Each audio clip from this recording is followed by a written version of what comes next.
मनीष कश्यप गिरफ्तार, बिहार में बवाल, सड़क पर उतरे समर्थक, पुलिस के फूले हाथ पांव। थाने से पहली तस्वीर सामने आई, मनीष कश्यप के घर कुर्की करने पहुंची पुलिस, लोगों ने जमकर किया हंगामा। क्या राष्ट्रवादी पत्रकार हो गया बिहार की राजनीति का शिकार? जिस पत्रकार ने उठाई जनता की आवाज, उसे किसने बना दिया विलेन? क्या राजनीति में होगी मनीष कश्यप की एंट्री? बनेंगे मुख्यमंत्री?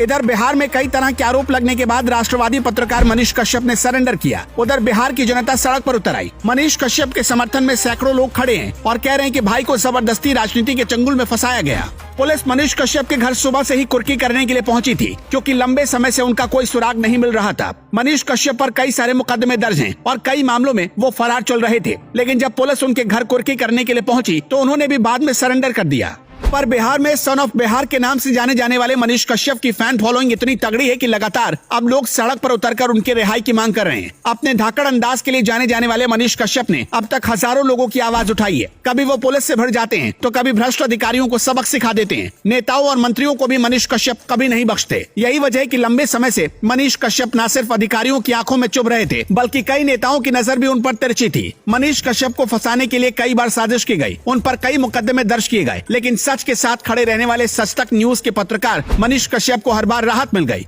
लेकिन इस बार ऐसा गेम प्लान तैयार किया गया कि मनीष कश्यप के पास उसका तोड़ मुमकिन नहीं है। मनीष कश्यप पर आरोप है कि उन्होंने तमिलनाडु में जाकर बिहार के मजदूरों की गलत खबर फैलाने की कोशिश की और फर्जी वीडियो बनाए। इसको लेकर मनीष कश्यप पर कई मुकदमे दर्ज किए गए। मनीष कश्यप पर भ्रामक खबर फैलाने और लोगों को गुमराह करने का आरोप है। तमिलनाडु में हुए कांड के बाद से ही पुलिस लंबे समय से मनीष कश्यप की तलाश में छापेमारी कर रही थी, लेकिन कोई सुराग पता नहीं चल पा रहा था। लेकिन अब जब पुलिस उनके घर पर कुर्की के लिए पहुंच गई तो मनीष कश्यप ने भी सरेंडर करते हुए आगे की लड़ाई कोर्ट में लड़ने की बात कह डाली। मनीष कश्यप ऐसे यूट्यूबर हैं जिन्हें लोग बहुत ज्यादा देखना और सुनना पसंद करते हैं। कभी इंजीनियर की नौकरी छोड़कर यूट्यूबर बनने के लिए आए मनीष कश्यप ने कभी नहीं सोचा होगा कि उन्हें जेल का मुंह भी देखना पड़ेगा, लेकिन उनकी दिलदार पत्रकारिता और बेबाक बोली की वजह से कई बार वो विरोधियों के निशाने पर रहे। यही वजह है कि उन पर अलग अलग थाने में कई केस दर्ज किए गए। मनीष कश्यप अपने ऊपर दर्ज होने वाले केस से कभी नहीं डरे, लेकिन उन्होंने इसे सीधे तौर पर राजनीतिक साजिश जरूर बताया। कुछ दिनों पहले ही उनका एक वीडियो वायरल हुआ जिसमें वो बिहार के उप मुख्यमंत्री तेजस्वी यादव पर आरोप लगाते हुए दिखाई पड़े थे। अपने वीडियो में मनीष कश्यप ने कहा कि बिहार के मुख्यमंत्री नीतीश कुमार